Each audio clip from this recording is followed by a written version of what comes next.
ഉറങ്ങുന്ന നേരം ഉണർത്താത്ത വീടാ,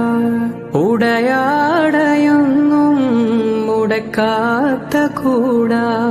മെത്തയും കട്ടിലുമില്ലാത്തൊരു രാജാവിൻ വീടാ, മൊത്തത്തിൽ പൊട്ടിയ തോൽപാത്രമിൽ കഴിഞ്ഞൊരു കൂടാ, വിതുമ്പുന്ന നബിയോരെ തുളുമ്പുന്ന മിഴിനീരെ ഒപ്പിയെടുത്തൊരു ചുവരാണ് സ്വർഗ്ഗക്കൂട്, ഒപ്പിയെടുത്തൊരു ചുവരാണ് സ്വർഗ്ഗക്കൂട്. പനയോലയിലൊരു കുടിലാണേ, ഭവനങ്ങളിൽ അതുമിടിയാണേ, പടിവാതിൽ ചെറുതടിയാണേ, നബി തങ്ങളുടെ